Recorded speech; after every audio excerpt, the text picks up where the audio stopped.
Hello everyone, welcome to Just Invest Today, and today we're going to be talking about Coupang. This company is about to IPO. It's a company in South Korea. It's an e-commerce giant, and it's going to IPO I think maybe this month or in June. So let's look at this company, see if we can actually invest in it, see if it's a good buy, and what are the precautions? What is it that we should look for this company? Because, man, a lot of these e-commerce companies are coming, they're becoming huge, and I want to know if you want to get in early into these companies so we can see those long 5, 10 year runways into the future. We can just hold and buy it and hold and then just watch those huge gangs grow. So let's get into this video. So first of all, like I said, Coupang is headquartered in South Korea. So this is an important aspect, guys, because South Korea is so futuristic and not really futuristic, but they're so populated with like cell phones, like technology. They're the head of the curve when it comes to all of that. Like everyone in South Korea has a phone, and they're like the most populated place that uses his phones. And that's key because this e-commerce company is all with like one tap of your phone and you can get quick delivery. So like 90%, 99% of the market in South Korea, people who live there have phones, have high speed internet access. So e-commerce is becoming very big there. It's going to become like a market leader soon. But with that brings a lot of competition. So Coupang was actually founded by Boon Kim in 2010, a student of Harvard University. Kim started to study for his MBA at Harvard Business School, but dropped out after 6 months into this program. So you can see that Boon Kim is a smart guy. He dropped out, created this huge company. This company is about to IPO for $50 billion. That's how much it's to be probably. That's how much it wants to sell in the market, and wants to generate like $4 billion for themselves. And we're gonna see why. Because another reason that SoftBank has been kind of in and out of this company. They started their investment in 2018, I think, or a little bit before that. But they received $2 billion investment from some SoftBank. And what SoftBank has been doing lately, they've been underperforming the market. They lost with WeWork. It was supposed to be a failed IPO, and then Uber. They IPO Uber, and then it kind of went down like crazy. So they lost like around like 19, $20 billion already. SoftBank. So they're looking to recoup with Coupang. They think this IPO is going to be huge, and that's one of my risk factors right now. Is that they're looking at the United States' like market and their tech industry, and they know if they IPO, they're gonna make huge amount of money. So that's a warning sign. Like they're not doing their IPO in I think South Korea. They're doing it in the USA for a reason because every stock that's IPO'd in the US has boomed, and that's exactly what they want. So that's kind of like a not really a red flag, but it has me curious that they just want to make the most money right now, and they just think that when they IPO, this company is gonna boom and go out of this world, so they get a lot of money. They want a really successful tech IPO. So that's just like a warning sign for me. Is it's like, oh, they're just trying to take advantage of the time now to IPO because we know all the tech IPOs have been doing really, really well. So that's one warning sign for me about Coupang as a business. So let's get into like what Coupang has been doing, what they're doing, and let's see what it is because the e-commerce market in South Korea has been going crazy. So South Korea is one of the most developed e-commerce markets globally, and the pandemic has had a huge effect on Coupang's business, and it's been accelerating that even more. An analysis of e-commerce analytics reveals that the country's e-commerce market is estimated at around $90 billion in 2020, an annual growth rate of 22%. That is crazy. 22% annual growth rate of the e-commerce market in South Korea. And this is expected to grow at a compounded annual growth rate at 12%. So it's gonna be around $141 billion in 2024. So you can see why this company has like huge projections. It's gonna IPO and come to the market around 40 to $50 billion right away, and that can shoot up really fast, right?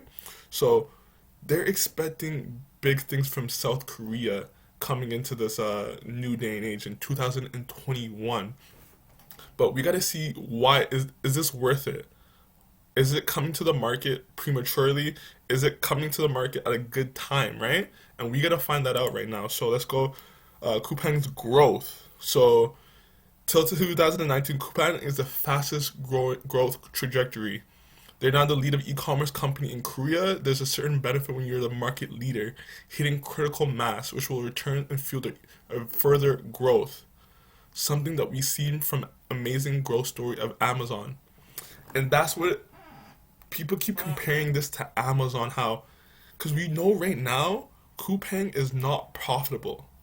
And that's a huge thing right now. Coupang is just not profitable right now. So, but the profit has been at least kind of coming down. Like their net loss has been coming down. But Coupang is not a profitable company, which has huge implications on the business right now, right? So, do we want to invest in a company that's not profitable? But when we compare it to Amazon, Amazon did the same thing. They weren't profitable for like 5 to 10 years, right? So that's what people are saying about Coupang. They're doing the same thing. They only care about growth, and they're trying to build this wow factor. They're like doubling what Amazon's doing. They're trying to hit every single sector and make it better convenience, right? Faster deliveries, and they're trying to build a huge brand that's like unbeatable, unsustainable. Sustainable. So you just can't fight that, and that's what they're trying to do right now with Coupang. So I want to go into like they have I think it's like a 20K, or it's a 10K of international companies. So let's hear what they have to say about this. We want our customers to have it all. So this is basically what they're talking about. And we're going to read the mission. Our mission is to create the world where customers wonder, how did I ever live without Coupang? We strive to eliminate the conventional trade-offs in customer service. And that's what they mean, because they have a dawn delivery. If you order something at midnight, you'll get it at 7 a.m. Like you'll get it the next day at your door. So you're not having to wait, because South Korea is heavily populated. Like they have like 80% or 70% of the population in Korea. They're really close by, and Coupang has places where they can deliver fast to those places. 70-80% of the population, so they can do these dawn deliveries, these fast rocket service deliveries. So that's a huge competitive advantage of Coupang right now. And that's kind of what they strive on, that mission. Dawn and same day delivery. Millions of items every day, including fresh groceries, are delivered within hours. And that's very key. Customers are eligible for free delivery, 1 day nationwide, 365 days a year. Last order, midnight delivery, low prices every day, zero packaging. They have millions of selection of items, and they're all fast delivery, every single item. So that's what their huge benefit is too, right? And the thing about Coupang too is like they do more services, right? So Coupang does fresh delivery, grocery delivery. They have food delivery too, like eating food delivery. They have fintech, and they have streaming. So guys, they have all of that. So right now, Coupang sounds like an amazing business right now. Like you can see how there's so much huge projections for this company, and it kind of makes sense, right?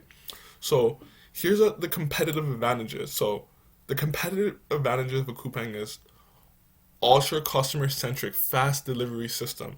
And that's what Amazon benefits were.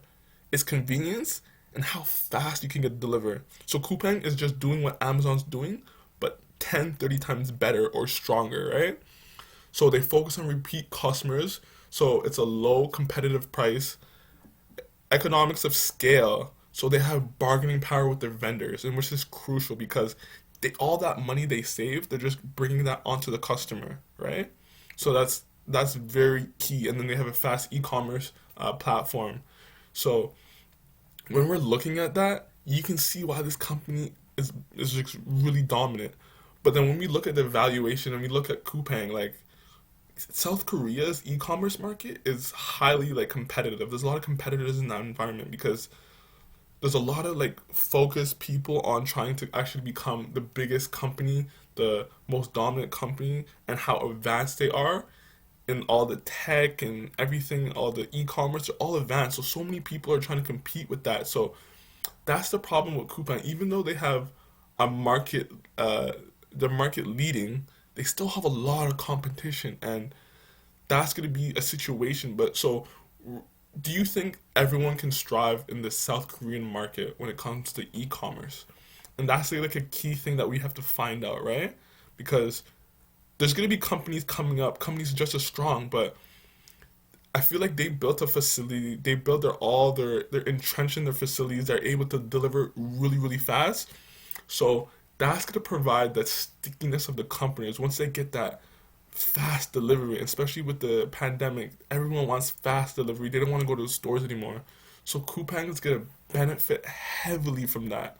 And that's gonna be a big catalyst to them. So eBay Korea is the direct competitor of Coupang in Korea. eBay Korea is for sale at an M&A price expected to be at least 5 trillion. So you can see if you look at Coupang is estimated to have about 13% market share in the e-commerce industry in Korea. So slightly higher than eBay Korea's 12%. And that's the thing. People don't look at this company as going to be the most dominant. Like Amazon has 50% of that e-commerce market. Coupang only has 13% and eBay Korea has 13%. So when you look at that, you can kind of see why Coupang might be overhyped. Like, can Coupang get to that 25% market dominance? If it can get to that easily, it could be a really, really strong company. And the way this company is growing its revenue is sensational. Like no other that's one of the benefits. No other company is growing the revenue like Coupang. Look at that. 2017, 43% growth. 2018, 68% growth. 2019 kind of slowed down, 54, and then the pandemic hit, 90% revenue growth. So you see why this company is heavily favored to do good in the market today. Like it's like the revenue growth, and that's what people love. People love that revenue growth, right? And you can see why this company can have a lot of success in the future if this growth continues.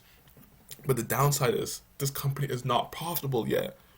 And that makes us very sketchy right now because they're going to the market needing money. Like they need this money to keep being productive and keep paying the employees because it has like the third largest, like it hires the third largest people in South Korea. So they need to keep paying all these delivery trucks and employees because they work them like hell. So that's the kind of disadvantage right now because they just are all investing in just keep developing their products, keep making sure the delivery is fast. So their expenses and their margins are never going to be like really, really good. So that's the issue kind of with Coupang, like a net income loss. Look at this.